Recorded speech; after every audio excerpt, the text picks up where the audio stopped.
अपस्मारकुष्ठक्षय च प्रमेह ज्वरो नादकुल्मादिरोहामहातु पिशाश्च सर्वे भवत्पदगुर्यो विलोक्य क्षणतारकारे त्रवन्ते. ஓம் நமச்சிவாயம். சிவதாசன் ஜெகநாதன். ஆன்மீக அன்பர்கள் அனைவருக்கும் இனிய காலை வணக்கம். இடையில் ஒரு வாரம் என்னுடைய பதிவுகள் நம்முடைய யூடியூப்பில் வராமல் போயிடுச்சு. நான் கொஞ்சம் வெளியூர் போனதுனால இதெல்லாம் என்னால் இந்த பதிவுகளை தொடர முடியாமல் போச்சு. அதுக்கான வருத்தப்படுகிறேன். இன்னிலேருந்து நம்ம பதிவுகள் வழக்கம் போல் தொடரும். இன்றைக்கி வியாழக்கிழமை நம்ம வழக்கம் போல் முருகப்பெருமானுடைய பேருரை பாடுகின்ற பெரும் காவியமான சுப்பிரமணிய புஜங்கத்திலிருந்து ஒரு பாடலை ஒரு ஸ்லோகத்தை பார்க்க போகிறோம். இதுவரைக்கும் நம்ம 24 ஸ்லோகங்களை பார்த்துட்டோம். நம்ம இதற்கு முன் பார்த்தது 24வது ஸ்லோகம். அதில் மனதிலே உள்ள என்னுடைய நோய்களை எல்லாம் தீர்க்க வேண்டும், மனக்கவலைகளை தீர்க்க வேண்டும், மனக்கிளேசங்களை தீர்க்க வேண்டும், என் மனம் தூய்மையாக இருக்க வேண்டும், மனம் அமைதி அடைய வேண்டும் அப்படின்னு கேட்டார். 23வது ஸ்லோகத்திலும் அதை தான் கேட்டுட்டு இருந்தார். இன்றைக்கி நம்ம 25வது ஸ்லோகத்தில் பார்க்க போகிறோம். இந்த 25வது ஸ்லோகம் என்னன்னு கேட்டிங்கன்னா, சுப்பிரமணிய புஜங்கத்தினை உள்ள ஸ்லோகங்களில் ஒவ்வொரு ஸ்லோகத்துக்கும் ஒரு அழகான ஒரு பாடலை அதனுடைய தலையாய பாடலாக சொல்லுவாங்க. என்னை பொறுத்த வரைக்கும் இதே நான் ஒரு தலையான ஸ்லோகமாக எடுத்துக்கிறேன். ஏன்னா சுப்பிரமணிய புஜங்கம் தோன்றிய வரலாறு உங்களுக்கு எல்லாரும் தெரியும். இந்த வரலாறு தோன்றியதே ஆதிசங்கர் பெருமான் ஒரு அபிச்சாரம் பண்ணப்பட்டதனால என்னுடைய உடலிலும் மனதிலும் நோய்வாய்ப்பட்டு வருந்தி பரமேஸ்வரனுடைய கைலாயமலையிலே போன்று வேண்டிய பொழுது அவர் சொன்னது, இந்த வியாதிகள் எல்லாம் தீர்க்கக்கூடியவன் ஜெயந்திபுரத்திலே உள்ள நம்முடைய குமாரனாகிய செந்தில்நாதன், அங்கே போய் நீ பாடு, புஜங்கம் பாடி அருளைப்பட்டு நோயை தீர்த்துக்கொள் அப்படின்னு சொன்னார். இந்த வரலாறு நமக்கு தெரியும்.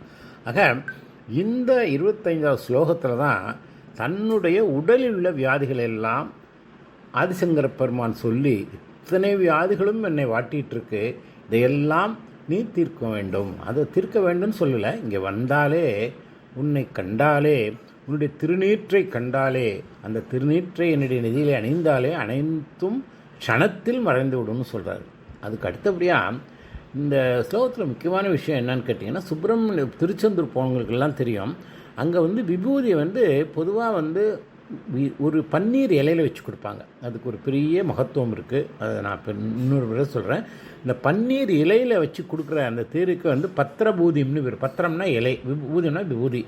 இலையிலே வைத்து கொடுக்கக்கூடிய அந்த திருநீரை நம்ம வாங்கி அதை பார்த்தாலே எல்லா வியாதிகளும் ஓடிவிடும் அப்படின்னு சொல்கிறார். அதை நீ நெத்தியில் இட்டுக்கணும்னு அவசியம் இல்லை, உடம்புல பூசிக்கணும்னு அவசியம் இல்லை.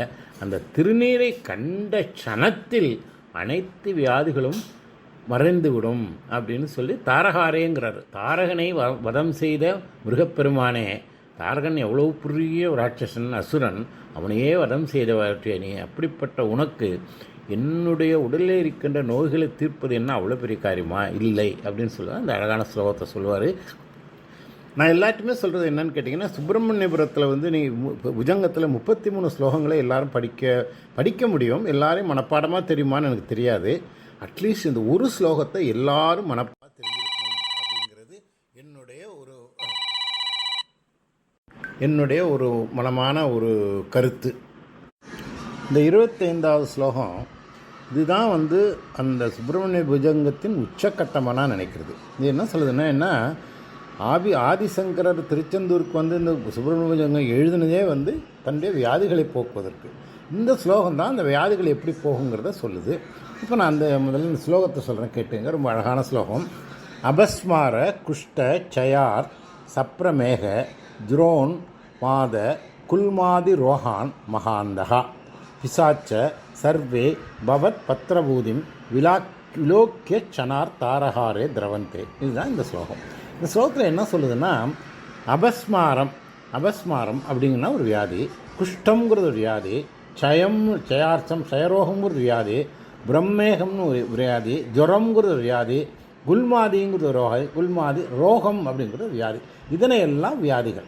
இதெல்லாம் சான்ஸ்கிரிட்டில் இருக்குது. இதுக்கு எல்லாத்துக்கும் அர்த்தம் கேட்டிங்கன்னா, அபஸ்மாரம்னா வலிப்பு, குஷ்டம்னா குஷ்டரோகம், க்ஷயம்னா டிபி அல்லது சுவாச வியாதிகள், மேகம் அப்படின்னா தோலில் வர வியாதிகள், ஜுரம்னா ஜுரம், சித்த பிராந்தி, அபஸ்மார, ஜுரோன், மாத அப்படின்னாக்கா அந்த சித்த பிராந்தி, அப்புறம் குல்மாதினா வயிற்று வலி இல்லையா. இப்படி பலவிதமான வியாதிகள்லாம் இருக்குது மனுஷனுக்கு. இதை நம்ம இது நம்ம எல்லாருக்கும் கந்தசஷ்டி கவசம் தெரியும்.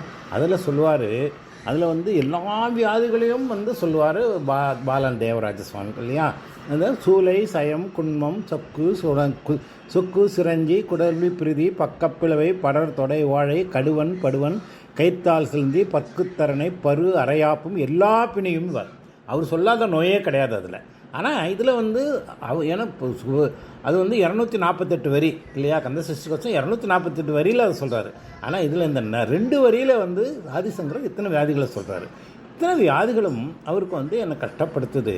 இப்படிப்பட்ட வியாதிகளெல்லாம் இப்போ நம்ம உடலை கஷ்டப்படுத்தும் போது நான் முதல்ல 23, 24, 2 லோகத்தில் சொன்னார், என்னுடைய மனம் மிகவும் கஷ்டப்படுகிறது, அதனால் மனவியாதிகளே நீ என்ன தீர்க்கணும் அப்படின்னு சொன்னார். அப்போ நான் மனோவியாதினால் நான் கஷ்டப்படுறேன். இப்போ என்னுடைய உடல் வியாதிகளால் அந்த மனோவியாதிகளுக்கு நீ என்னுடைய தரிசனம் பண்ணி அதெல்லாம் எனக்கு தீர்த்து வைக்கணும்னு கேட்டேன்.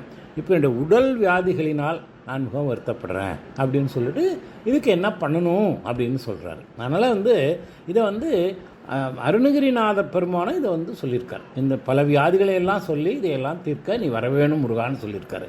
அது மாதிரி இங்கே இந்த இத்தனை வியாதிகளையும் நான் உன்னுடைய சன்னதிக்கு வந்துட்டேன்.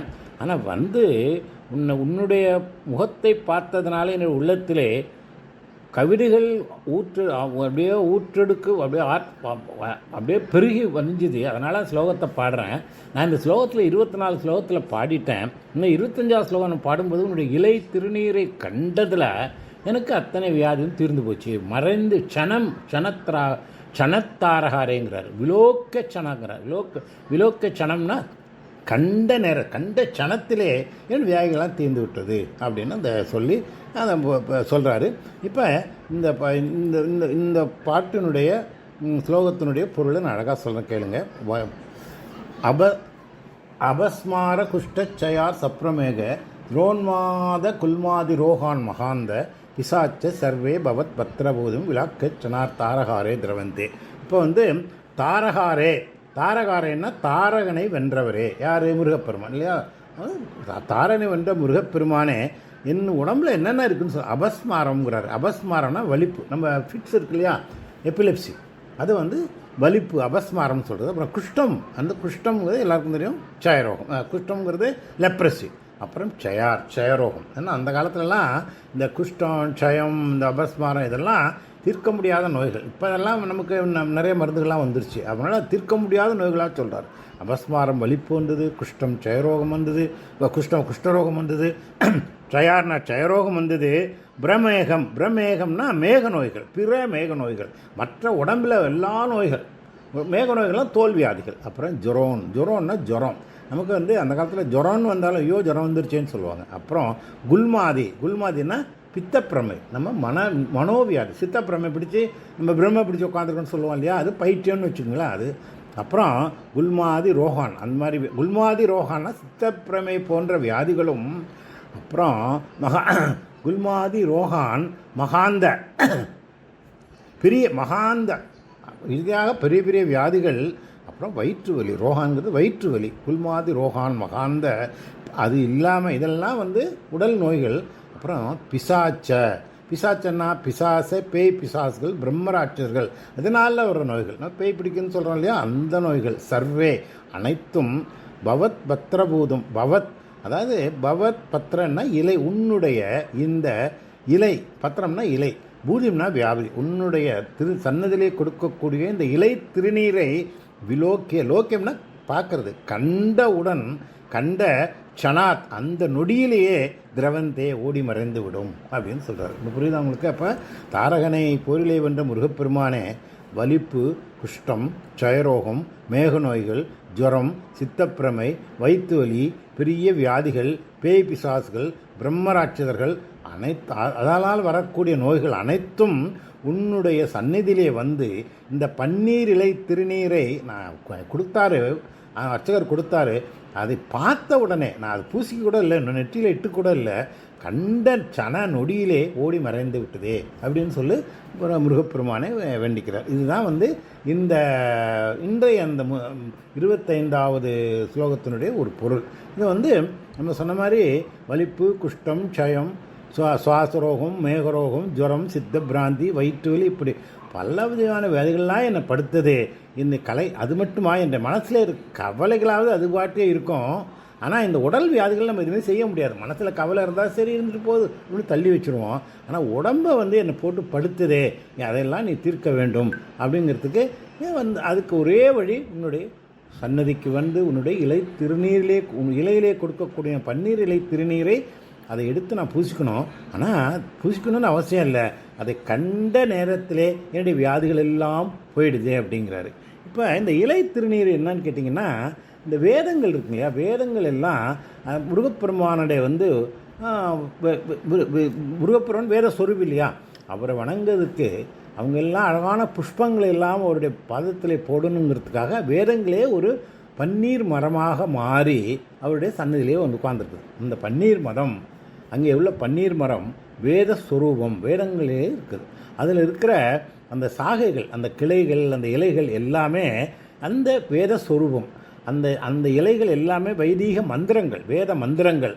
அந்த மந்திரங்களத்திலே பிரணவஸ்வரூபியான முருகப்பெருமான் சம்பந்தப்பட்ட வியாதியை வச்சு கொடுக்கறதுனால அந்த பிரணவமும் அதில் கலந்து விடுகிறது. அதை நாம் அணிந்து கொண்டால், அந்த விபூதியை நாம் எடுத்து பூசிக்கிட்டோம் அப்படின்னா எல்லா வியாதிகளும் இது போயிடும் அப்படின்னு சொல்லுவாங்க. அதுதான் அது சொல்கிறார். இது வந்து இதுக்கு இன்னொரு வரலாறு ஒன்று இருக்குங்க. அதாவது ராமாயணத்திலே இதை பற்றி ஒரு ரெஃபரன்ஸ் வருது. விஸ்வாமித்திரர் வந்து ராமனையும் லக்ஷ்மணனையும் இந்த தாடகை அந்த வதம் பண்ணும் இந்த அரக்கைகளெல்லாம் வந்து வதம் பண்ணாங்க இல்லையா, அந்த கதை உங்களுக்கு தெரியும். அவருடைய யாகத்தை அழித்தாங்க. அவங்களுக்கு இவங்க போய் ராமன் லட்சுமணர் போய் குழந்தையானாலும் தாடகையை வதம் பண்ணாங்க. அப்போ அவருக்கு வந்து ஒரு பாவம் உண்டாயிடுச்சு, தோஷம் உண்டாயிடுச்சு. யார்? விஸ்வாமித்திரருக்கு. ஒரு பெண்ணை வதம் செய்ததற்கு தூண்டியதனால் அவருக்கு ஒரு யோகம் வந்துடுச்சு. யாருக்கு? விஸ்வாமித்திரருக்கு. அப்போ போய் அவரால் என்னமோ பண்ணி பார்த்தோம், அவர் வியாதியை குணப்படுத்த முடியவில்லை. அது யாரால்னா அஸ்வினி தேவர்களால் கூட அந்த வியாதியை விஸ்வாமித்திரர் குணப்படுத்தவில்லை.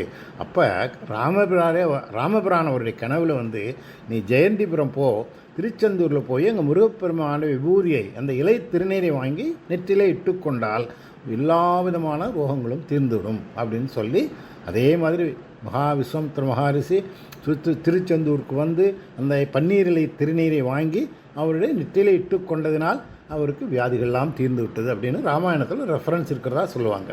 அதே மாதிரி திருத்தணியிலே வந்து ஒரு அழகான திருப்புகள் இருக்குது. திருப்புகள் வந்து 6 தலங்கள், எல்லா இடங்களையும் பாடியிருக்காங்க.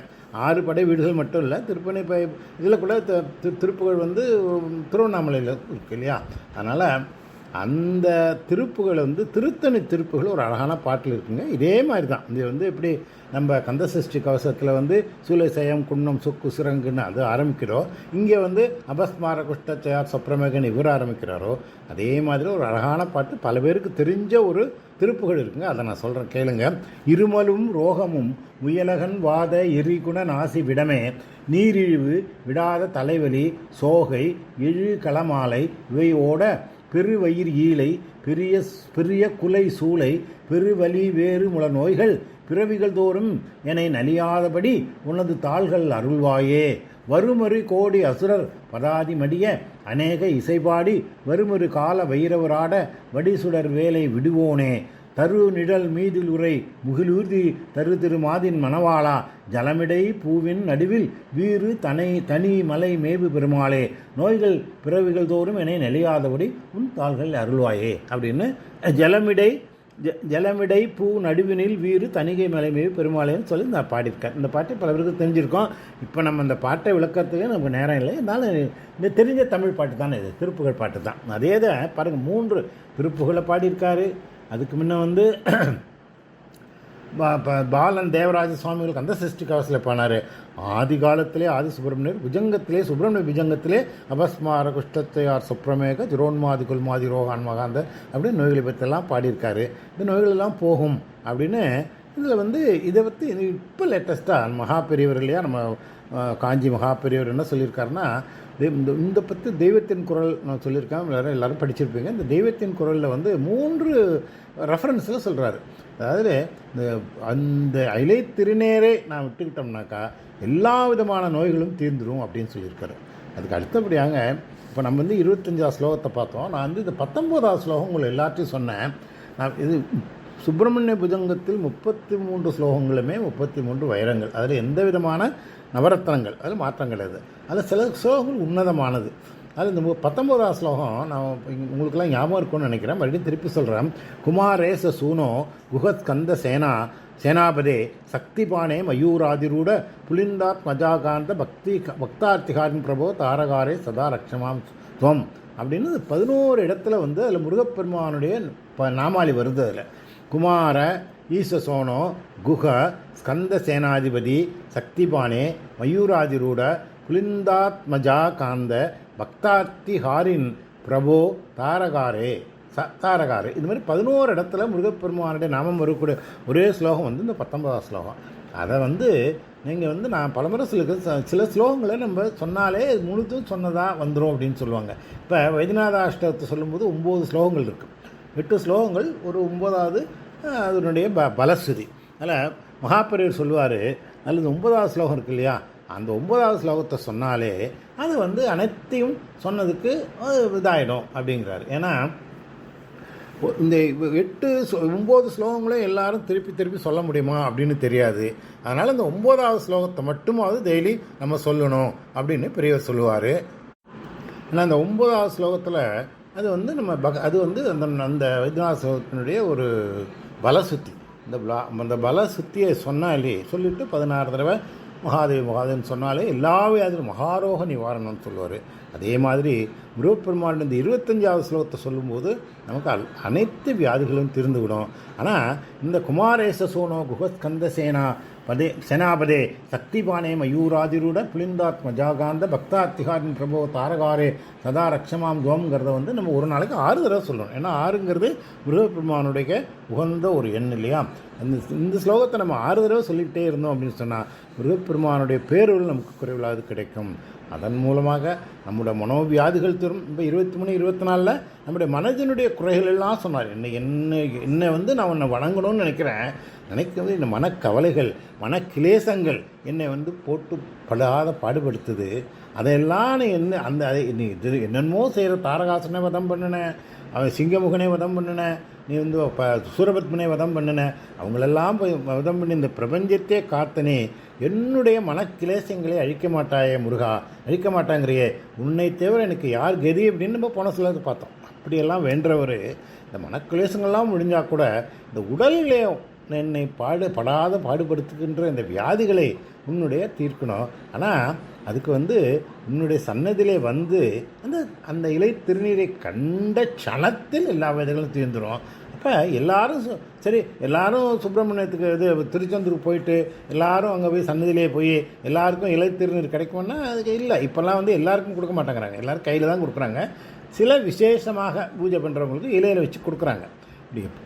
இப்படி இருந்தாலும் அந்த திருநீர் நம்ம கண்ணில் பார்த்தாலே போகிறோங்கிறார். எல்லோரும் நம்ம கையில் இட்டுக்கணும்னு இல்லை.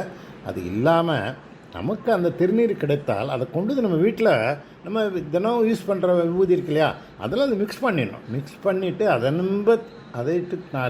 விபூதியை நம்ம அணிந்து கொண்டாலே முருகப்பெருமானுடைய கருணையின் காரணமாக எந்த வியாதியும் நம்மை அணுகாது அப்படிங்கிறத அழகாக சொல்லி இந்த